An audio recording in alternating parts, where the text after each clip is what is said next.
सोचो, आप अपनी फैमिली के साथ कैरेबियन सी के बीच एक याट पर छुट्टियां मना रहे हो। चारों तरफ सिर्फ नीला पानी, हल्की हवा और सब कुछ बिल्कुल नॉर्मल। और फिर अचानक एक पल में सब कुछ चेंज हो जाए। समुद्र के बीच एक फैमिली अपनी याट पर मौजूद है। पिता टॉम, माँ जूलिया, बेटी कैसी और छोटा बेटा बेन। वे बन का बर्थडे सेलिब्रेट करने समुद्र के बीच आए हैं। सब खुश हैं। टॉम और बेन फिशिंग में बिजी हैं। कैसी हेडफोन लगाकर म्यूजिक सुन रही है और जूलिया स्विम करने के लिए पानी में उतर जाती है। शुरुआत में सब नॉर्मल लगता है। जूलिया आराम से पानी पर तैर रही होती है। तभी उसे अचानक अजीब सा फील होता है, जैसे उसके आसपास कोई बहुत बड़ी चीज मूव कर रही हो। वो इधर उधर देखती है, लेकिन उसे कुछ दिखाई नहीं देता। वो खुद को समझाती है कि शायद उसका इल्यूजन होगा। कुछ सेकंड्स बाद वही स्ट्रेंज फीलिंग फिर से होती है, इस बार थोड़ी ज्यादा स्ट्रांग। पानी ऊपर से शांत है, लेकिन जूलिया का डर बढ़ने लगता है। वो तुरंत याद की तरफ स्विम करना शुरू करती है। तभी अचानक कोई अनसीन फोर्स उसकी लेग पकड़कर उसे नीचे की तरफ खींचने लगता है। जूलिया पैनिक में आ जाती है और जोर जोर से हेल्प के लिए चिल्लाने लगती है, लेकिन उसकी आवाज किसी तक नहीं पहुंचती। कैसी हेडफोन लगाए सनलाइट एंजॉय कर रही होती है। टॉम और बन फिशिंग में इतने बिजी हैं कि उन्हें अंदाजा भी नहीं कि जूलिया कब पानी में उतरी। जूलिया पानी के ऊपर टिके रहने की कोशिश करती है, लेकिन उसके मुंह में पानी भरने लगता है और आवाज निकालना मुश्किल हो जाता है। कुछ ही सेकंड्स में वो यार्ड से काफी दूर हो जाती है। उसे साफ फील होता है कि समुद्र का पानी अजीब तरीके से पीछे की तरफ जा रहा है, जैसे नीचे कुछ मैसिव मूवमेंट हो रहा हो। यार्ड पर रखे इक्विपमेंट भी हल्का हल्का डायरेक्शन चेंज करने लगते हैं। धीरे धीरे जूलिया उनसे और दूर होती जा रही होती है। तभी लकी मोमेंट में टॉम को उसकी हल्की सी आवाज सुनाई देती है। वो तुरंत मुड़कर देखता है और जूलिया को स्ट्रगल करते हुए पहचान लेता है। बिना टाइम वेस्ट किए वो बच्चों को बुलाता है, यार्ड को उसकी डायरेक्शन में ले जाने को कहता है और खुद पानी में जंप कर जाता है। टॉम तेजी से जूलिया तक पहुंचता है, उसे संभालता है और दोनों मिलकर यार्ड की ओर स्विम करते हैं। दूसरी तरफ बेन इंजन स्टार्ट करके यार्ड को पास लाता है। जैसे ही वे करीब पहुंचते हैं, बेन और कैसी मिलकर दोनों को ऊपर खींच लेते हैं। जूलिया की जान बच जाती है, लेकिन समुद्र अभी भी पूरी तरह नॉर्मल नहीं हुआ है। जूलिया को ऊपर खींच लेने के बाद पूरा फैमिली उसे संभालता है। वो अभी भी शॉक में है, लेकिन खुद को कन्विंस करती है कि शायद ये सब सिर्फ स्ट्रॉन्ग वेव्स की वजह से हुआ होगा। टॉम साफ वार्निंग दे देता है कि अब कोई भी बिना इन्फॉर्म किए स्विम नहीं करेगा। कैसी गिल्टी फील करती है, क्योंकि उसने हेडफोन्स पहन रखे थे। सब एग्री कर लेते हैं और माहौल थोड़ा नॉर्मल करने के लिए रात को बेन का बर्थडे सेलिब्रेट करने की तैयारी शुरू हो जाती है। रात में केक कटता है, थोड़ी हंसी लौटती है, लेकिन समुद्र की बेचैनी अब भी महसूस हो रही होती है। तभी कैसी को उसके बॉयफ्रेंड का वीडियो कॉल आता है। वो लैपटॉप लेकर यार्ड के बाहर चली जाती है। स्क्रीन पर शहर के ऊपर काले बादल दिखाई देते हैं और उसका बॉयफ्रेंड वार्निंग देता है कि न्यूज में कुछ बहुत अनयूजुअल होने की बात चल रही है। पीछे तेज तूफान आता दिख रहा होता है। कैसी घबरा जाती है, लेकिन अचानक कॉल ग्लिच होकर फ्रीज हो जाती है और कनेक्शन कट जाता है। वो तुरंत ये बात फैमिली को बताती है। टॉम कहता है कि शायद लैंड से दूर होने की वजह से सिग्नल वीक है, लेकिन तभी सबको बाहर से एक अजीब सी साउंड सुनाई देती है। वे डेक पर आते हैं और देखते हैं कि वेल्स का एक बड़ा ग्रुप उनकी यार्ड के पास से गुजर रहा है। टॉम समझाता है कि वेल हमेशा अर्थ के मैग्नेटिक फील्ड को फॉलो करती है, लेकिन जब नेचर में बड़ा डिस्टर्बेंस आता है तो वे कंफ्यूज हो जाती हैं। उसी मोमेंट यार्ड जोर से हिलती है और बेन गिर जाता है। टॉम को डाउट होता है कि यार्ड के नीचे कुछ हिट हुआ है। वो तुरंत डफ करके नीचे चेक करने चला जाता है। कुछ देर बाद वो सरफेस पर वापस आता है, लेकिन उसके शोल्डर पर डीप कट होता है। जूलिया तुरंत स्टिचेस लगाती है। टॉम बताता है कि पानी के अंदर उसे ऐसा फील हुआ जैसे उसके पीछे कोई मैसिव क्रीचर मूव कर रहा था। यार्ड के नीचे बड़ा डेंट दिखाई देता है। इंजन डैमेज हो चुका है।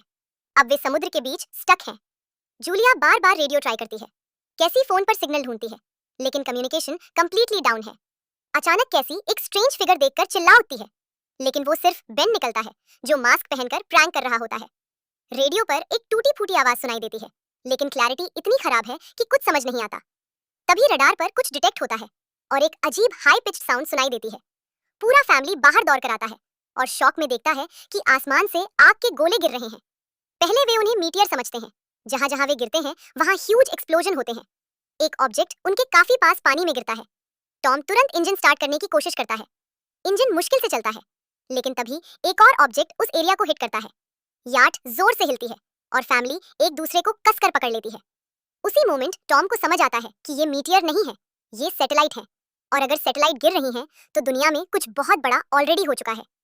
उसी पल बेन नोटिस करता है कि याच के पीछे से धुआं निकल रहा है। टॉम तुरंत चेक करता है और कंफर्म हो जाता है कि इंजन पूरी तरह खराब हो चुका है। हवा अचानक तेज होने लगती है और फैमिली अंदर कैबिन में छुप जाती है। किसी का ध्यान नहीं जाता कि कंपास बहुत तेजी से घूम रहा है, जैसे डायरेक्शन खुद बदल रही हो। यार्ड जोर जोर से हिलने लगती है।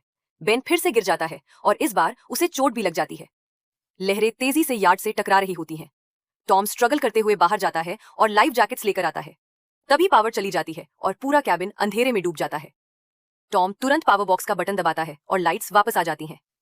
उसी वक्त बेन देखता है कि जूलिया की नाक से खून बह रहा है। जूलिया को चक्कर आने लगते हैं। कैसी सिंक तक भागती है और उल्टी कर देती है। टॉम लगातार रेडियो ट्राई करता रहता है, लेकिन कोई सिग्नल नहीं मिलता। तभी अचानक एक तेज हाई पिच्ड नॉइज गूंजती है और हवा और भी स्ट्रांग हो जाती है। जूलिया दरवाजे बंद करने की कोशिश करती है, लेकिन एक हज खुल जाता है और हवा खिड़कियां तोड़ने लगती है। टॉम एक फ्लेयर जलाता है। कुछ पल बाद पूरा अंधेरा छा जाता है और फिर एक भयानक झटका, सब कुछ हिलता है। एक जोरदार आवाज गूंजती है और पूरा फैमिली बेहोश हो जाता है। जब उन्हें होश आता है, वे जिंदा हैं। उन्हें चोटें लगी, याट में छोटे बड़े होल्स हो चुके हैं, लेकिन अंदर पानी नहीं आ रहा। सब शॉक में बाहर निकलते हैं और जो नजारा सामने होता है वो किसी नाइटमेयर से कम नहीं।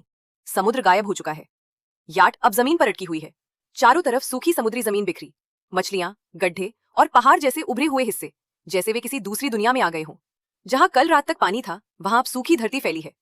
कैसी फोन पर सिग्नल चेक करती है, लेकिन नेटवर्क पूरी तरह डाउन है। बन दो मरे हुए केकरों को देखता है और समझ नहीं पाता कि ये क्या हो गया। टॉम कंपास निकालता है और देखता है कि वह उल्टा हो चुका है। नॉर्थ पोल और साउथ पोल की पोजीशन रिवर्स हो चुकी है। इसी वजह से समुद्र का सारा पानी दूसरी तरफ शिफ्ट हो गया है। टॉम समझाता है कि जहां पहले लोग जमीन पर रहते थे, वहां अब समुद्र होगा और जो लोग वहां थे शायद बच नहीं पाए। ये सुनकर कैसी टूट जाती है। उसे यकीन हो जाता है कि उसका बॉयफ्रेंड अब इस दुनिया में नहीं रहा। वो कैबिन में खुद को बंद कर लेती है और अब उन्हें समझ आने लगता है कि जो कुछ हुआ है वो सिर्फ एक स्टॉर्म नहीं था, ये पूरी दुनिया के लेवल का चेंज था। कैसी अपने दर्द में टूट चुकी होती है। जब जूलिया उसे समझाने की कोशिश करती है तो वो उसे दूर कर देती है और अकेले छुपने चली जाती है। इधर जूलिया और टॉम बची हुई सप्लाई चेक करते हैं। उनके पास लिमिटेड फूड और वाटर बचा है। बेन अपने बर्थडे बलून को एक पत्थर से बांधकर हवा में छोड़ देता है, इस उम्मीद में कि शायद कोई सर्वाइवर उन्हें देख ले। टॉम एक बार फिर रेडियो ट्राई करता है। इस बार अनएक्सपेक्टेड तरीके से सिग्नल कनेक्ट हो जाता है। दूसरी तरफ एक आदमी की आवाज सुनाई देती है। उसका नाम नाव है और वो एक सबमरीन का कैप्टन है।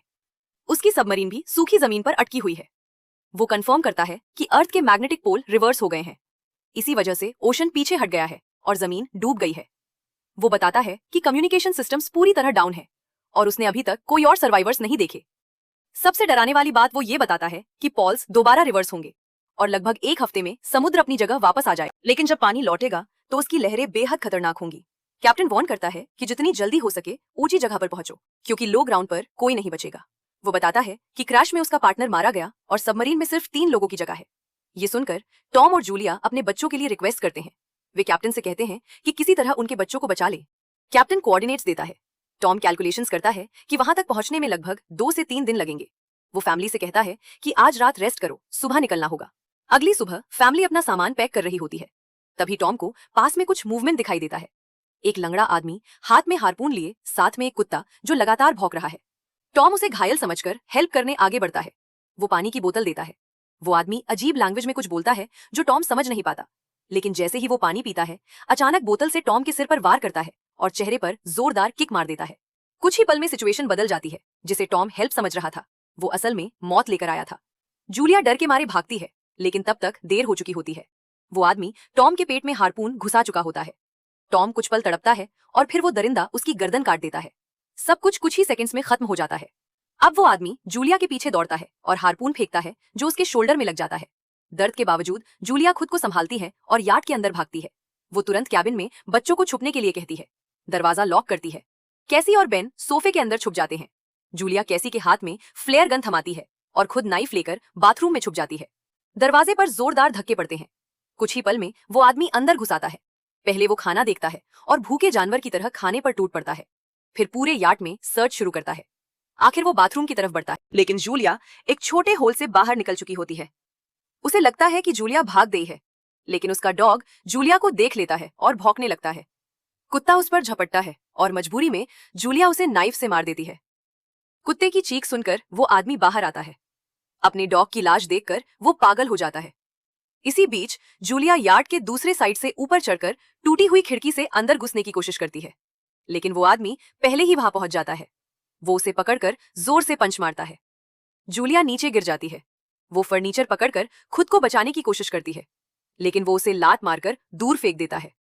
वो उसकी कलाई पर पैर रखता है ताकि नाइफ छूट जाए। उसके बाल पकड़कर चेहरा जमीन पर दे मारता है और सोफे पर फेंक कर गला दबाने लगता है। कैबिन में छुपे बच्चे ये सब देख रहे होते हैं।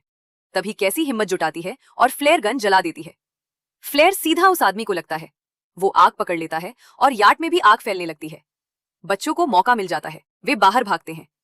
जूलिया वापस आती है, उसे किक मारकर गिराती है, मैप और बैग उठाती है और बच्चों के साथ भाग जाती है। बाहर पहुंचकर बेन और कैसी अपने पिता की डेड बॉडी के पास गिर पड़ते हैं। तीनों रोते हैं। टॉम को आखिरी बार गले लगाते हैं, लेकिन खतरा अभी खत्म नहीं हुआ। वो जलता हुआ आदमी फिर यार्ड से बाहर निकल आता है। फैमिली दोबारा भागती है।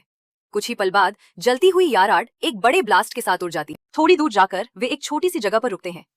बेन खुद को ब्लेम करता है कि शायद बलून की वजह से वो आदमी उनके पास आया। जूलिया उसे समझाती है कि इसमें उसकी कोई गलती नहीं, लेकिन तभी वो देखती है कि वो किलर अभी भी उनका पीछा कर रहा है। तीनों फिर भागते हैं। रास्ते में एक सूखे तालाब के पास बेन एक मरी हुई हैमरहेड शार्क देखकर रुक जाता है। चारों तरफ मरे हुए सी एनिमल्स और समुद्र के नीचे जमा प्लास्टिक फैला है। ये दुनिया अब पहचान में नहीं आती। भागते भागते वे जहरीले पानी वाले एरिया तक पहुंच जाते हैं।